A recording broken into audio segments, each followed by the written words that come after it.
Good afternoon, all the nerds out there. I hope you all are doing fine. And guess what? Today we are going to dive into psychoanalytic theory. I know you all are excited, and I am pretty excited as well. So, as you can see over your screen, the topic is Journey through Psychoanalytic Theory, an in depth look. So guys, after watching this session, you will know everything about psychoanalytic theory. So shall we begin? Great. So here is the first slide for you guys, and it is the introduction. So first of all, let me ask you something. What is psychoanalytic literary criticism? You can just write in the chat box or comment box. And here we are going to start. So first of all, psychoanalytic literary criticism is like peeking into the minds of authors and their characters using ideas from Sigmund Freud. You know the guy who started this psychoanalysis? So here's the deal. Freud, an Austrian psychoanalytic, or who's considered to be the father of psychoanalytic criticism or theory. So this guy came up with this whole psychoanalysis thing. And as we know, he's known as the father of this particular theory. And what he said was that when authors write, their hidden fears and desires sneak into their stories. So basically, you can spot an author's mental quirk in their writing. So in psychoanalysis, they treat mental problems using Freud's ideas, and I'll tell you why. So they're all about digging into what's going on deep in your brain, kind of like a detective for your thoughts. They call it depth psychology because it's all about those hidden thoughts and feeling. This whole psychoanalytic thing started with Freud and his buddy Joseph Breuer. So remember this other name which is quite important in psychoanalytic. And Freud and his buddy Joseph Breuer, they started this thing in late 1800s. They studied people who were dealing with mental issues while under hypnosis. And guess what? When these folks talked about what was bothering them during hypnosis, they started feeling better. It's like bringing their hidden worries to the surface helped them heal. Now let's talk about some important concept you might come across when you study psychoanalytic criticism or theory. The first thing is the unconscious. And can you guess what it is? That's your hidden thoughts. Then we have repression and sublimation. And that is how your brain deals with stuff it doesn't want to think about. Then we had the id, ego, and superego. So basically, these are the different parts of your personality or brain. Then we'll talk about it in detail soon in this session. And there are some other concepts like infantile sexuality. It's like how kids deal with their feelings. Then we have the Oedipus and Electra complexes. These are some fancy terms for kid stuff too. And all these psychosexual stages, how your feelings changes as you grow up, and these all we are going to talk about in detail soon. They also talk about dreams, like what's really going on when you're snoozing, and defense mechanism. It's like how your brain protects itself from scary thoughts. And ever heard of Freudian slip? It's actually when you accidentally say something that reveals your hidden thoughts, and that has happened to many of us, right?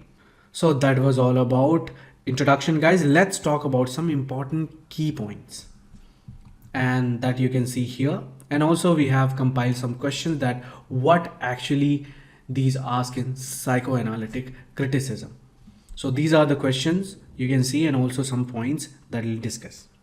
So as we know, Sigmund Freud, who's the pioneer of psychoanalysis, delved into the intricate world of dreams and emotions in his book. Which book? The Interpretation of Dreams. So what happens in this book? In this work, he explored the profound connection between our dreams and our innermost thoughts and feelings, aiming to unlock the secrets of the human psyche. Freud also introduced the concept of like talk therapy, where individuals could engage in conversation with therapists to untangle their emotional and psychological struggles.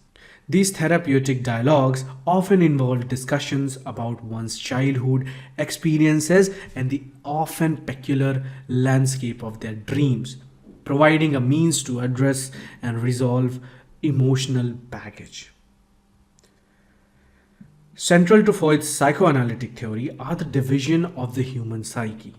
As you know, this division has three parts like the id, the ego, and the superego. He believed these three elements shaped our thoughts and actions, with the id representing our wild and irrational impulses, the ego serving as the pragmatic mediator, and the superego acting as our moral compass. Freud used another term called neurosis to describe the internal battle that unfolds within the human mind when these three elements clash. It's akin to a tumultuous war of thoughts, desires, and fears contributing the emotional turmoil. One intriguing aspect of Freud's psychoanalysis is the idea that an author's unconscious mind often finds its expression in their literary work. In essence, writers unconsciously pour their innermost thoughts and feelings into their stories, a process that might occur without their awareness. Again, from a Freudian perspective, artists like authors were often considered neurotic, implying that they grappled with their emotional conflicts and psychological tensions.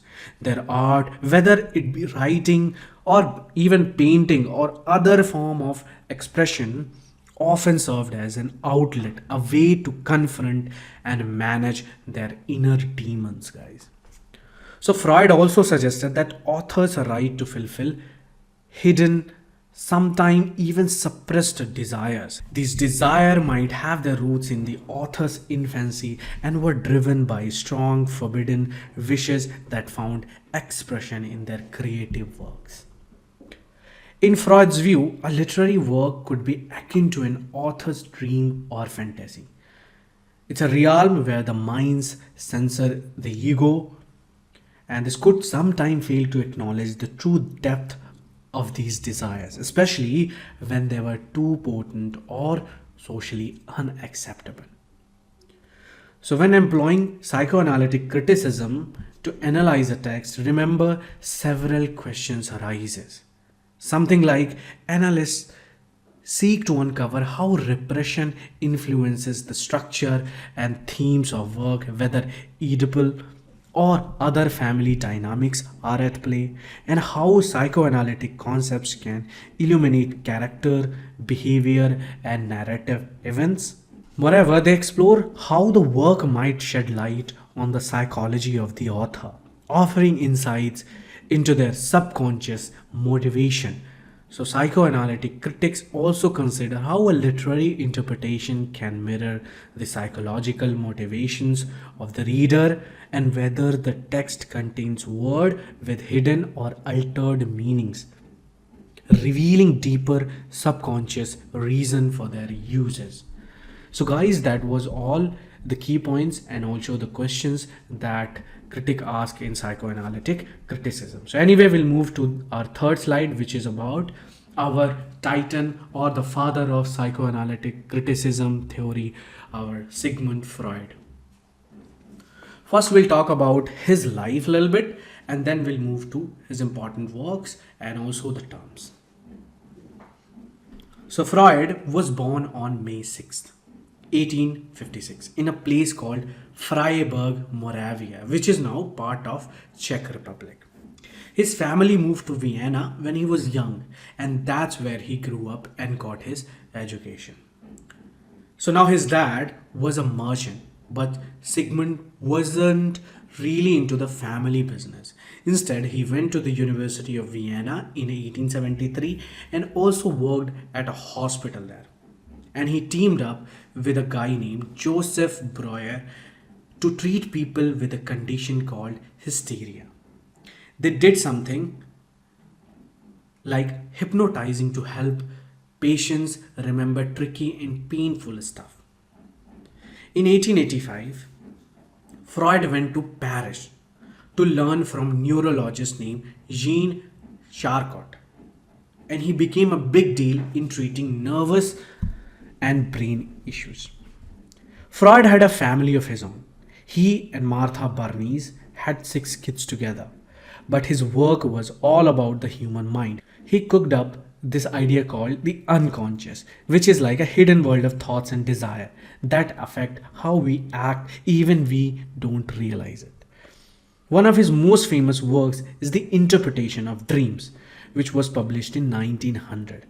And as you know, he dig deep into dreams and how they connect to our secret desires. By 1902, Freud became a professor at the University of Vienna, and he had a buddy named called Carl Jung that we're going to discuss in our next slide. So, who even became president of the International Psychoanalytic Association in 1910. But then they had a falling out, and what happened? Jung went his own way with his ideas. After World War I, Freud started applying his theories to all sort of stuff like history, art, literature, and anthropology.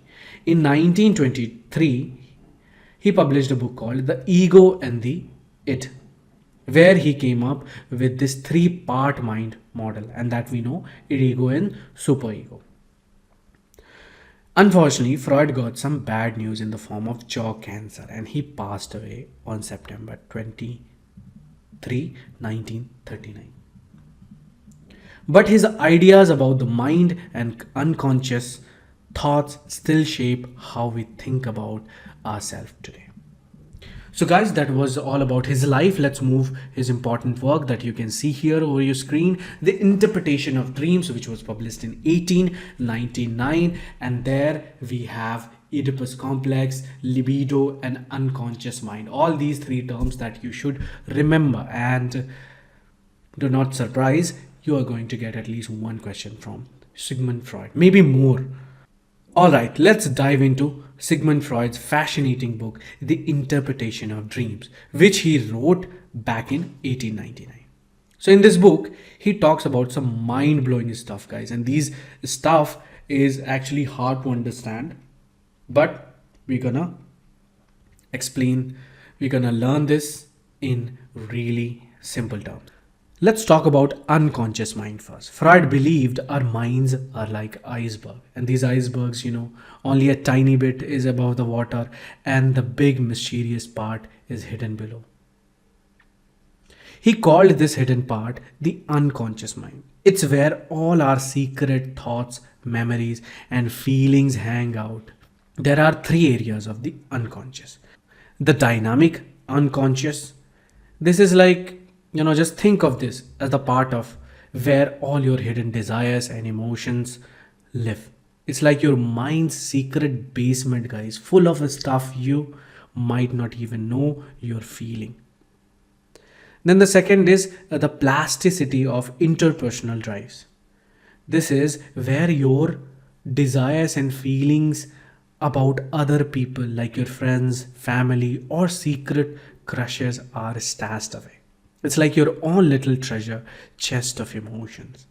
Then we have mastery of experience through a reversal of voice. And this one's a bit tricky. It's like your mind's way of dealing with things by flipping them around. Sometimes your unconscious mind can change how you feel about something to protect your feelings. And one of the important things is here, guys, Oedipus complex. So in the same book, Freud actually dropped a bombshell, and that is called the Oedipus complex. It's a wild idea that mainly applies to kids, especially boys. Freud said that during a certain phase of childhood, boys kind of have mixed up feelings, right? Especially about their parents. I'm talking about Freud's perspective, okay? So they might love their mom a little too much and feel competitive or weird about their dad. But don't worry, those feelings are usually hidden deep down in their minds. Oedipus complex is a kind of universal phase. This Oedipus thing is named after, as we know, an ancient Greek mythological character, but Freud believed it's something all kids go through. Boys might secretly dislike their dad and fancy their mom during this phase. So, guys, you all must have heard about the Electra Complex, right? In 1913, Carl Jung came along and said girls go through something similar. He called it the Electra Complex, where girls might have mixed up feelings about their parents too, just in a slightly different way. But Freud wasn't entirely on board with this particular idea. Again, we have some terms like castration anxiety and penis envy. And Freud thought that as part of the Oedipus complex, boys might worry about losing their, well, let's say, important body parts. And he called it castration anxiety. On the flip side, he believed girls might be a little envious of boys for having something they don't have, which he famously called penis envy. So, guys, let's talk about this fancy stuff that you can see right side of your screen, libido. So when we say libido, we are actually talking about that energy inside you linked to your desire of all things, especially the hush hush stuff. Freud thought that when this libido energy goes in the wrong direction or doesn't find a proper outlet, it can lead to all sorts of mental issues. He basically said that sometimes our minds play tricks on us when this energy isn't managed well. Then Carl Jung, who took things a bit further, he said this libido stuff isn't just about our secret desire, it's connected to all the things that keep us alive and kicking, like eating and breathing. Freud also had this whole idea about how our personalities develop when we are kids. Imagine you're growing up in a different stages, and at each stage, your energy and focus are on different parts of your body. First, it's all about your mouth, then your bathroom stuff, and eventually it gets to the nitty gritty. So these stages are like stepping stones to become a grown up.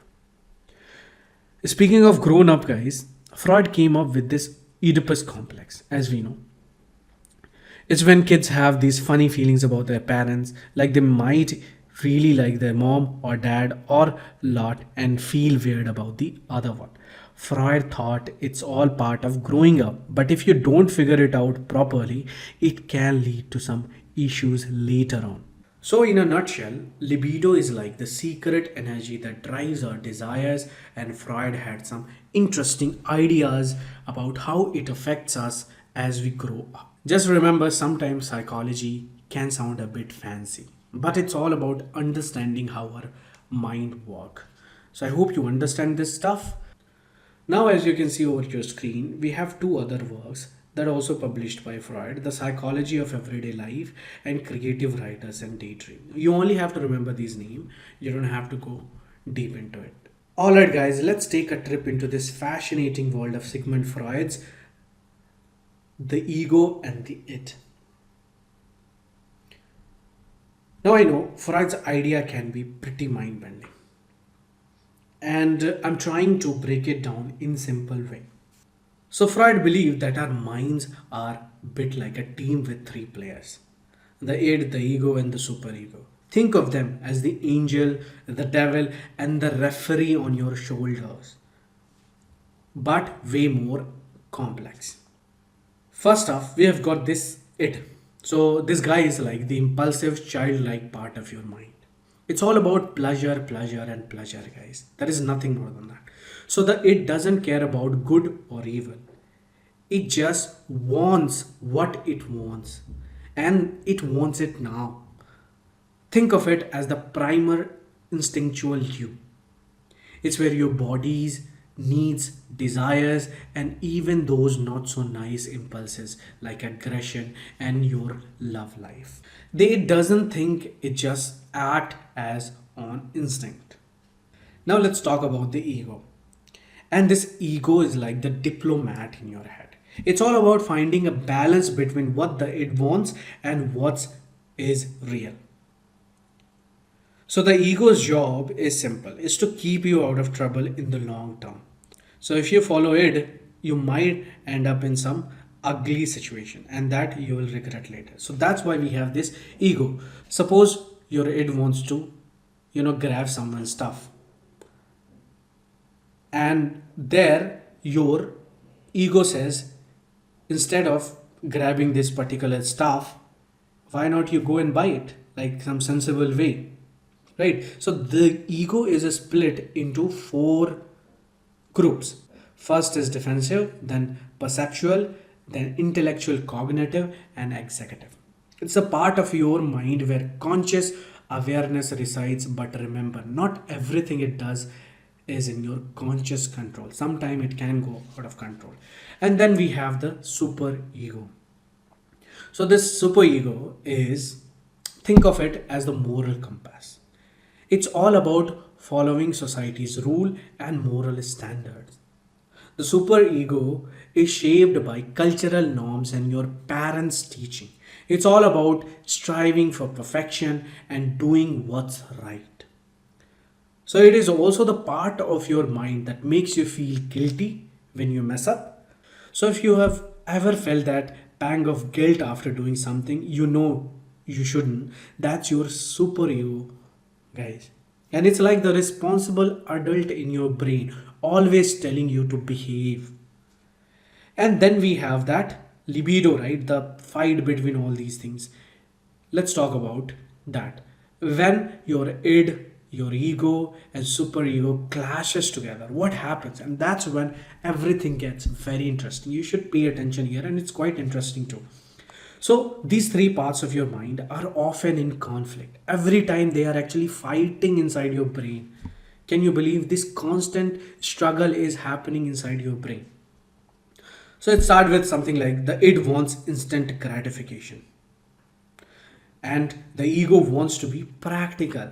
And the superego wants to be morally upright.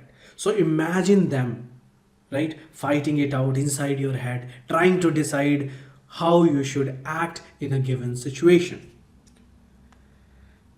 But in the end, what happens? It's the inner struggle that helps us navigate life. It's what makes us unique and complex individual. So the next time you have a craving for that delicious but so unhealthy treat, remember, it's your id and superego having a showdown. So your ego is one trying to strike a deal between them, finding a balance that keeps you happy and out of trouble. So guys, now let's talk about Carl Jung. Okay. Let me tell you one thing. If Freud is a superman, then Carl Jung is a bad man. And I'll tell you why. So Carl Jung founded analytic psychology as a response to Freud's psychoanalysis. So these two had a pretty intense bromance, and with a lengthy correspondence where they shaped their vision of human psychology. Now let's dive into some of Jung's greatest hit in the world of psychology. You have got synchronicity, which is all about things happening together without any apparent causes. Ever had that feeling of deja vu? That's kind of what Jung was getting at. He also talked about archetypical phenomena. So Jung was all about archetypes, these universal mental images that pop up across different cultures. Think about common symbols found in mythology and fairy tales. He believed these archetypes could help us navigate the complexity of our own minds. Then we have the collective unconscious that we'll discuss in detail later. Jung thought we're all connected to our ancestors through a shared collective unconscious. It's like our cultural DNA shaping how we see the world. Then we have like complexes. These are like hidden organizers of our thoughts and behavior. They can be tricky because they are tucked away in our unconscious, deep inside our brain, influencing our actions without us even knowing it. He also talked about extraversion and introversion. He also talked about persona, And Jung called this the persona because it's the face we put on for different situations, like your work persona versus your party persona. Jung also talked about shadow. He believed that there's a darker side too. The shadow represents the parts of ourselves we have hidden away, often seen as negative. Jung said it's essential to confront and integrate these shadowy aspects to become whole. He also talked about self, and which is like your inner GPS for personal growth. Jung believed it's the central idea that guides us toward becoming our best self. He also talked about synchronicity, which is all about those seemingly random coincidences that make you go wow. Jung believed these weren't random at all, but rather meaningful connections in the grand scheme of things.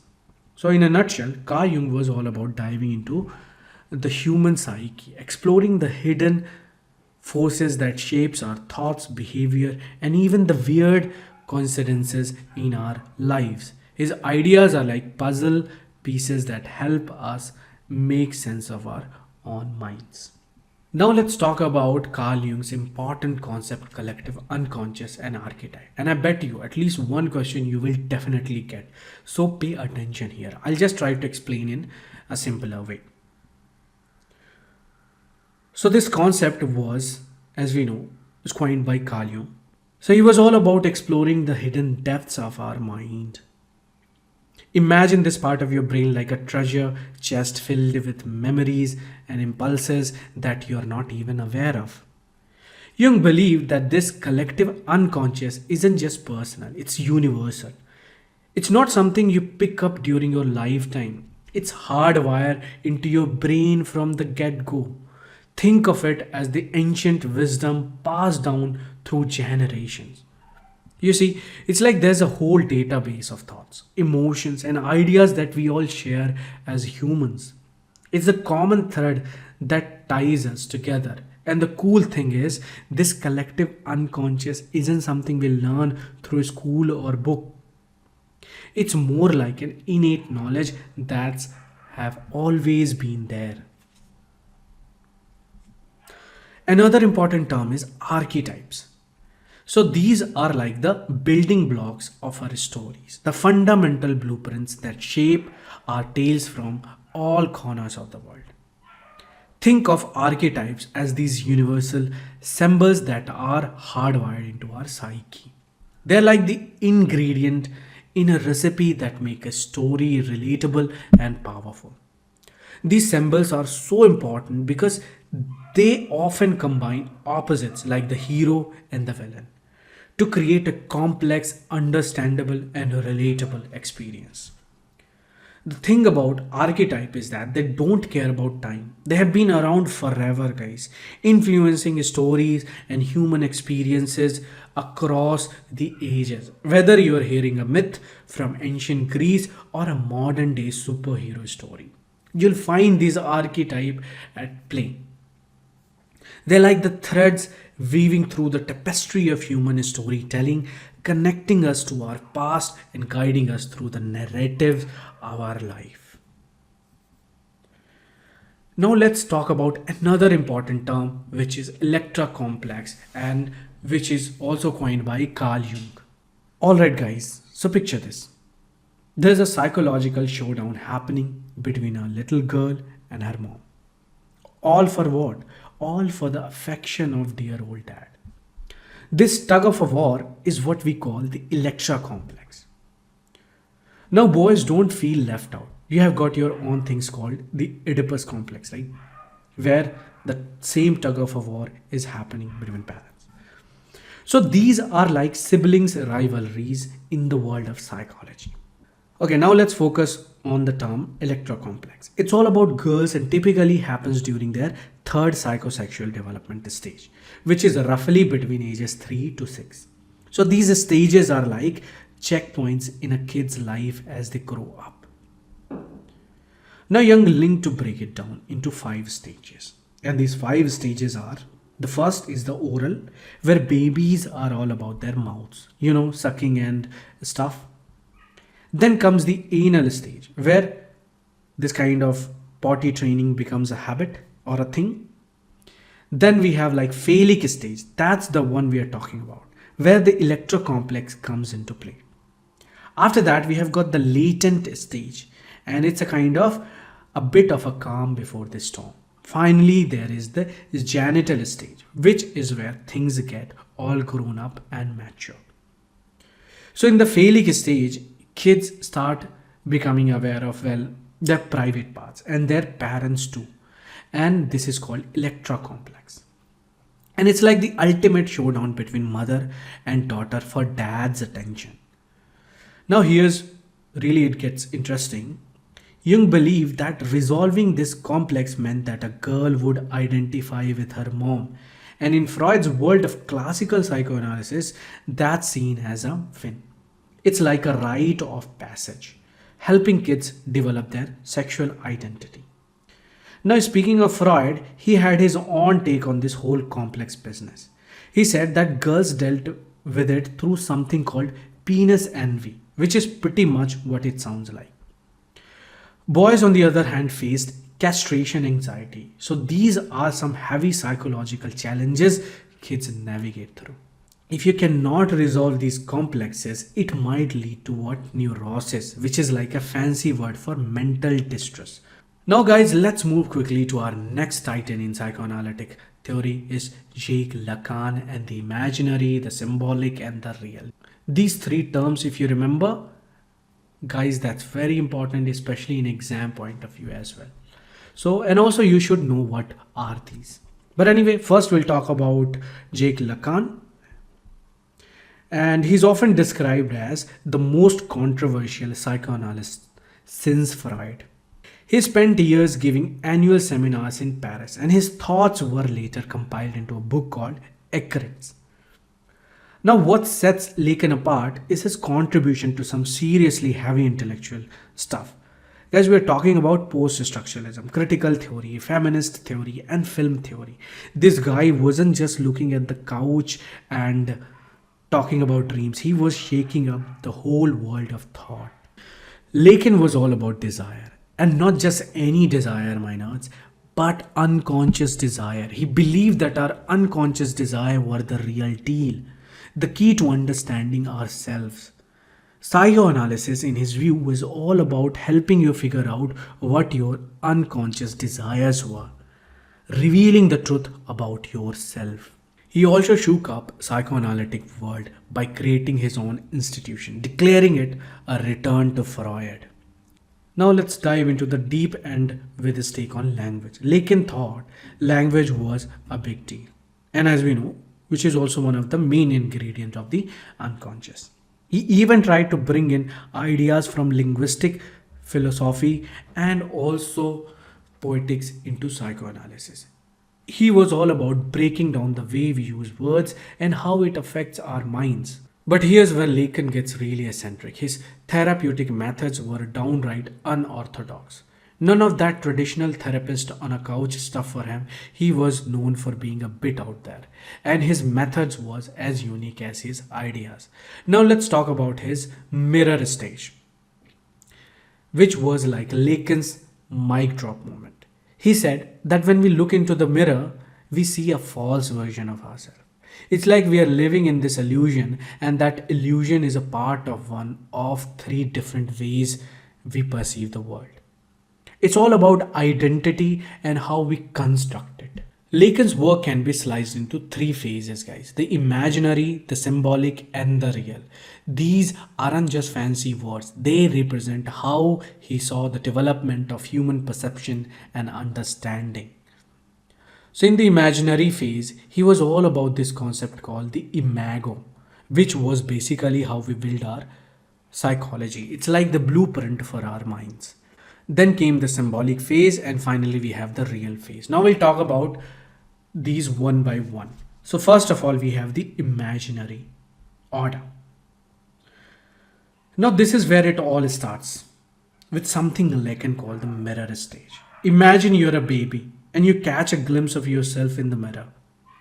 That's when your ego begins to take shape. It's like you're forming a sense of self by identifying with that little person in the mirror. This process of identification is a big deal in imaginary world. But here's the twist, it can also lead to alienation, which is basically feeling disconnected or not quite yourself. Now imagine going through different phases of seeing yourself in the mirror, identifying with that image, and sometimes feeling a bit alienated. This is like the journey of your ego. And Lacan says it's all part of the imaginary order. It's pretty much all about you and your self image. Then we have the symbolic order. This is where things get really interesting because it's all about communication and subjectivity. Lacan believed that the unconscious mind plays a massive role in forming who we are. It's like the bridge between the people when we talk and share our thoughts. So when you desire something, Lacan says, it's not just your personal want. It's actually influenced by what others desires too. It's like our desires are connected through language and communication. Now there is another term which is quite important in the symbolic order, that is synthome. It's like the missing puzzle piece that links Lacan's later idea into the imaginary and the real. It's all part of the symbolic, which is the realm of language and meaning. Speaking of the symbolic, Lacan thought the unconscious mind was shaped by the discourse of the other. In simpler terms, it means that the way we talk and interact with others helps form our thoughts and desires. It's like we are all in this big conversation that shapes who we are. And then there is the law. This isn't some courtroom drama. It's all about how our desires are regulated, especially in the Oedipus complex. The law represented by the father's name of the paternal metaphor basically keeps our desire in check and helps us navigate reality. Then at the end we have the real. So this is where Lacan takes a turn and say, okay, the Oedipus complex is a bit too mythical for me. He moves away from it and focuses on what he calls the real. It's like the raw, unfiltered part of our psyche that isn't neatly organized like in the imaginary or symbolic. It's more chaotic and primal. Now let's talk about two more terms of Jacques Lacan, is mirror phase and phalanx. Lacan introduced us this mirror stage. He described it as the moment baby starts to recognize themselves in the mirror. But it's not just a simple peek in the mirror, it's a pivotal part of the person's life. When a baby gazes into that mirror, they're not just seeing their reflection, they're forming their senses of self, their or I. It's like the mirror becomes a magical portal to understanding who they are. This process doesn't just happen and disappear. It sticks around and becomes a fundamental part of who we are.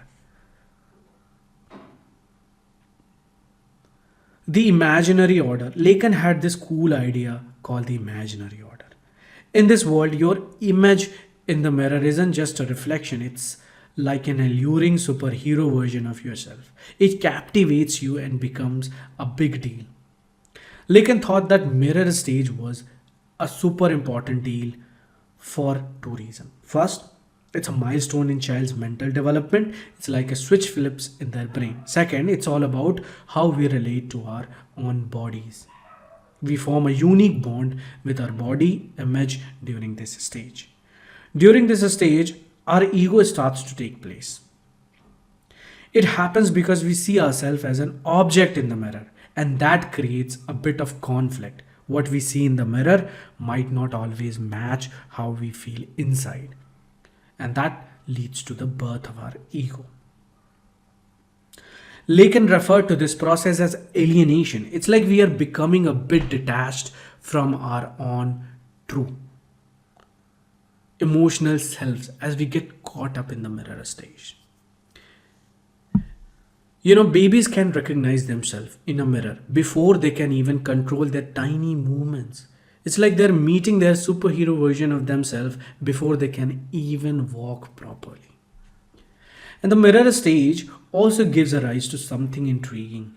When a child looks in the mirror and sees this whole cool self, it creates a contrast with their not so coordinated body. This can make them feel fragmented, like there is a war going on between who they see in the mirror and who they feel they are. This tension between the child and their mirror image isn't all sunshine and rainbow. It's more like a rivalry. The completeness of that mirror image can feel like a threat to the child's sense of self. It's like they are wrestling with their own reflection. Then we have another important term, that is phallus. Alright, so Lacan starts by telling us that the phallus isn't just a body part, it's a symbol. It's not the thing itself but a signifier of something missing in our psyches. Now this is where it gets interesting. Lacan tells us that this phallus isn't just a symbol of lack, it's also a symbol of desire. It's like a carrot dangling in front of us, representing our longing for something. Men, according to Lacan, are considered men because they desire to have this symbolic phallus. Lacan also talks about women's relationship with phallus. Lacan argues that women, in contrast, don't desire to have the phallus. This having versus being the phallus creates some of the drama and comedy in our sexual lives. It's like a cosmic game of wanting what the other has. Feminists like Avital Ronald, Jane Gallup, and Elizabeth Garros find Lacan's work to be a treasure trove for new forms of feminist theory. They think that digging into Lacan's phallocentric analysis can help us uncover and understand the gender biases and rules imposed on us. Louise Irigaray criticized Lacan. According to her, gender isn't just about the phallus, it's about a more complex, multi-faceted reality. And then there is Derrida. He sees the phallus and the hymen in a chiasmus, basically saying they are more intertwined than we might think. It's like a philosophical puzzle. Okay guys, let's talk about these two important critics here, as you can see over your screen, Félix Guattari and Gilles Deleuze. And why they are famous? Because of their psychoanalysis and anti-Oedipus. And let's talk about them a little bit. Alright, first things first, let's talk about what they are famous for. Psychoanalysis and what other is anti-Oedipus. So psychoanalysis sounds pretty wild, right? This concept came to life in their book called Capitalism and Schizophrenia, which is like a double whammy with 1,000 Pleiades, which was the second part of it. So what's that psychoanalysis is all about? Well guys, it's like looking at the world through the lens of schizophrenia and psychosis. It's not as crazy as it sounds. They wanted to understand how capitalism was changing society. They mixed up psychoanalysis, economics, arts, literature, and anthropology and history to brew up some fresh insights. Think of it as turning the world upside down and shaking it to see what falls out. They believed that our understanding of the world needed a good shake because capitalism was turning everything. Now let's talk about anti-Oedipus. They weren't fans of how these theories explained human behavior. They wanted something new, something that could dance to its own tune. Then we have, you just have to remember the term name, that's very important, like who coined this anti-Oedipus and psychoanalysis. You should remember these two names, Félix Guattari and Gilles Deleuze. Well, I want to mention one more thing which is quite important, because in a previous exam they asked about this particular work, which is 1,000 Pleiades. So this book is like a giant puzzle with pieces from all over. It's not just philosophy, it's a carnival of ideas. They called it, rhizomatic thought. Instead of thinking in a straight line like A leads to B, which leads to C, they thought in a web of connection, like the roots of a plant. It's about exploring ideas without fixed paths, and that's pretty cool. And now next we have important member here, Erich Fromm. As we know, Erich Fromm was a German social psychologist and psychoanalyst, and he had some quite journey. He was born in 1900. He was a German Jew who had to flee his homeland to escape the clutches of the Nazi regime. He eventually landed in the United States where he made a name for himself. So, that Fromm was closely associated with the Frankfurt School of Critical Theory. These folks were all about looking at society through a critical lens, questioning the status quo and trying to make sense of the world complexity.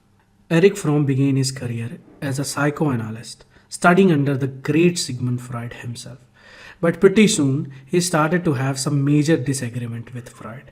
You see, Freud was all about those unconscious drives and often overlooked the impact of society on human psychology. Fromm was having none of that.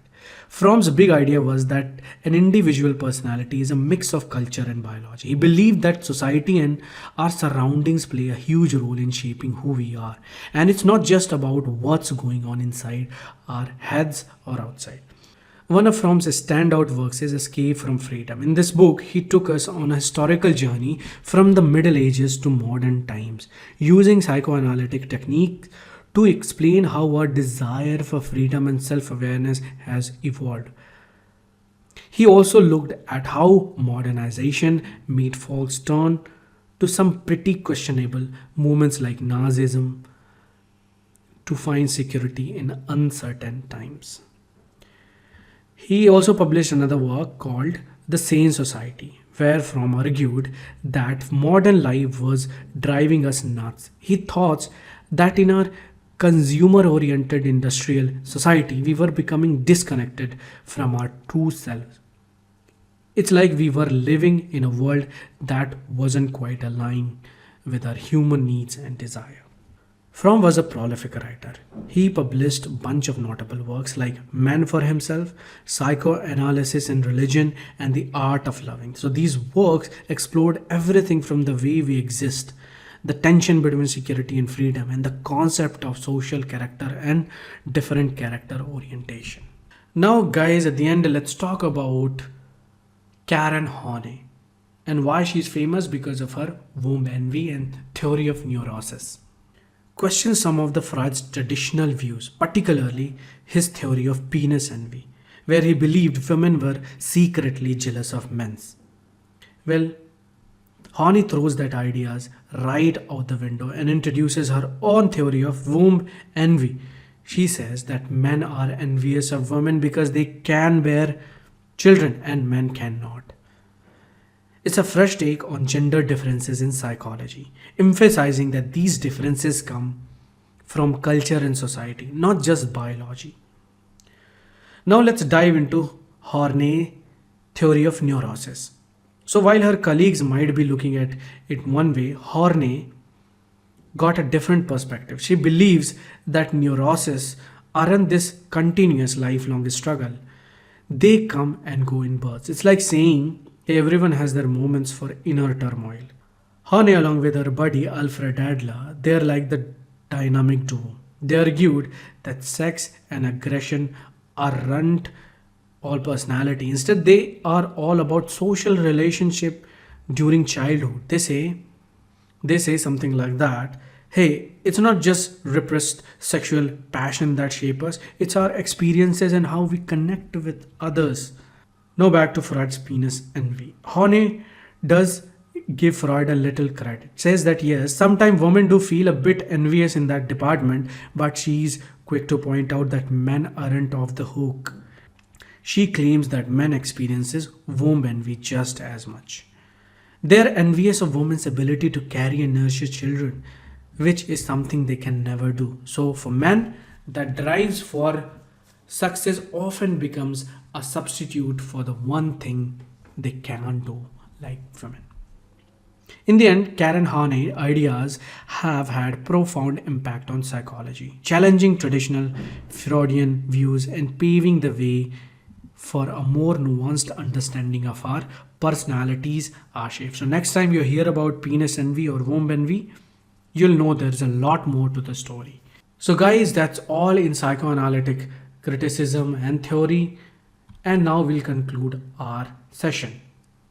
And in this particular session, we had the journey through psychoanalytic theory, which highlighted critical concepts and theories made by important psychoanalysts like Freud, Jung, Lacan, Guattari, and Deleuze, and Fromm, and of course Horney at the end. All these theorists have made critical contribution to understanding our mental health and our society, and we have learned from their ideas in significant ways, and we can use them to explore our own critical thinking and understanding of how we process and understand our own psychological and emotional needs.